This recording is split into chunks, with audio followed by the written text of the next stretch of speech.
Thank you, Madam Chair. I rise to speak on this bill at this late hour because the integrity of our public examinations is ultimately about something much larger than the exams themselves. It is about whether a young Indian can still believe that hard work will be rewarded fairly. I won't indulge in the infantile whataboutery we've already heard today about which party has presided over more leaks. We are here because the system is broken and we must fix it. Every year, millions of Indians sit for examinations like NEET, UGC, NET, JEE. They don't just carry an admit card into the exam hall, they carry years of hard work, sleepless nights, the hopes of entire families. Behind them are parents who exhaust their savings on coaching and books, mothers and fathers who actually put their own needs aside so their child can have one more chance, and students who leave the comfort of their homes, often at a very young age, to spend years in unfamiliar cities chasing a single opportunity. For many families, that one examination becomes a locus around which everything resolves: their savings, their sacrifices, their anxieties, their dreams for a better future. All these students asking the government are, give us a fair chance and let our performance decide the rest. When a question paper is leaked, therefore, what is stolen is the value of somebody's hard work. Your bill introduces all sorts of punishments, 10 years imprisonment, 10 crore fines. Fine, but if somebody makes a business out of selling the futures of our children, yes, the law must come down heavily on them. But punishment begins after the damage has already been done. By the time we arrest a person who leaked in NEET paper, lakhs of students have already suffered. Our ambition cannot be merely to publish a paper leak more severely. Our ambition must be to prevent it from happening, Madam Chair. Every paper leak is not an isolated scandal. It exposes a deeper structural weakness in our examination system. If Parliament is serious about safeguarding the integrity of public examinations, our focus must not be, as this bill is, on punishing failure, but on preventing it. The bill talks about investigations completed within 2 months, trials within 3 months. It provides for special fast-track courts. But has our judicial system got the capacity? In 2025, Madam Chair, fast-track special courts registered 1.44 lakh new cases, but it only disposed of 66,500. Pendency in the existing fast-track courts is 2.46 lakh cases. Fast-tracking is not going to be achieved by passing a bill alone. It requires adequate judges, prosecutors, timely investigations, efficient case management, and a situation where the CBI counsel actually shows up in court, unlike today. Until these gaps are addressed, justice will continue to be delayed. You can pass a law, but justice cannot be legislated into existence. If the government really says this bill is going to get cases done in 3 months, can it tell the House how will it be achieved? Will there be more judges, dedicated prosecutors, better forensic capacity? Or is this just a law in paper?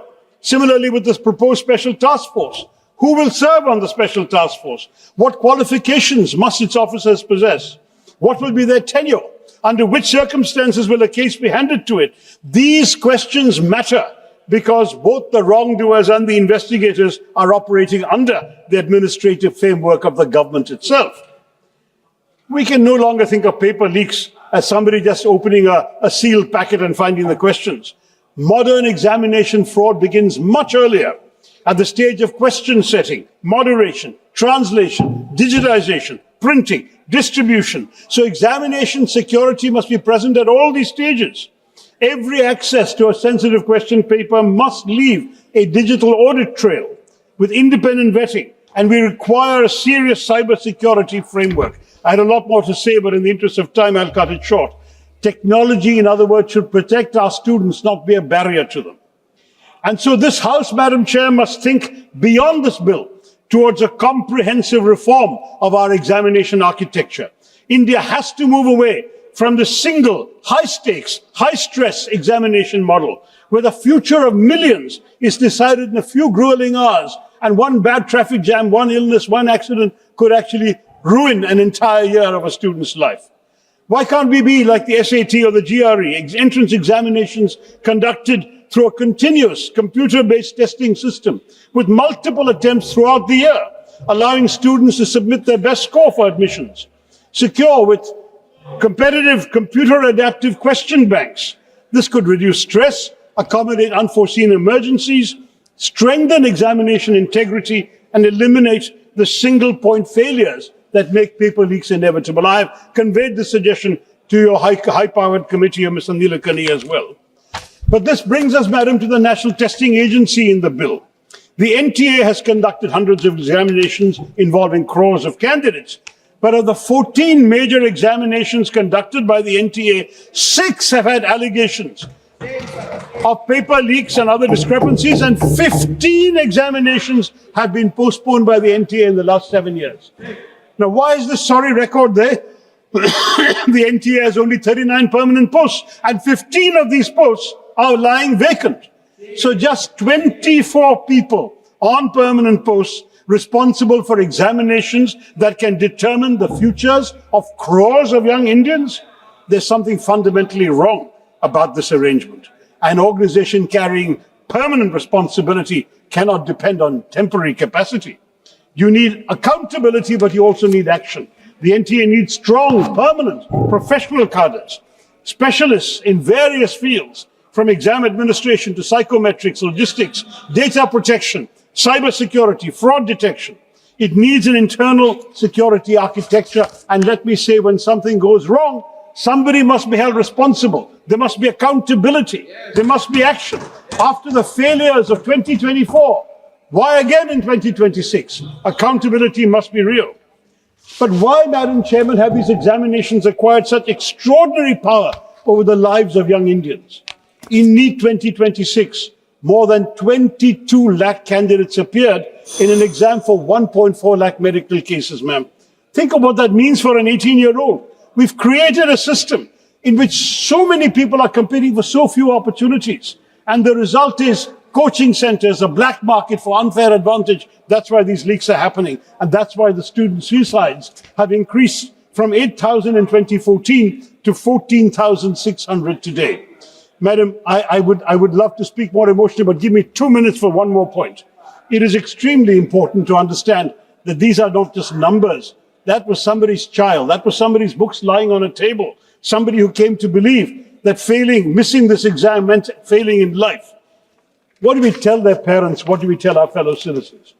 We need, ma'am, more quality institutions, more seats, more pathways to professional education in which one examination does not become a referendum on a young person's life. The student's responsibility is to prepare. Our responsibility is to make sure that preparation matters. At its heart, ma'am, the debate is not about paper leaks. It's about the credibility of our system itself. We must have a comprehensive transformation. This bill will pass, but it's not enough. That's the message I want to give the government. Let us dismantle these cheating networks. Ma'am, 1 minute. Let us do something more important. Let us build an examination system in which these crimes become harder to commit in the first place, because the success of this law should not be measured by the number of people we send to prison. It should be measured by the number of paper leaks that never happen again, by the examinations that take place on time, results that students can trust, institutions that accept responsibility. More importantly, madam, it should be measured by whether a young Indian can walk into an examination hall believing that one simple thing is true, that no one has bought an advantage they've spent their years working to earn. That faith, madam, is fragile. This House has a duty to protect it. Thank you, Madam Chair.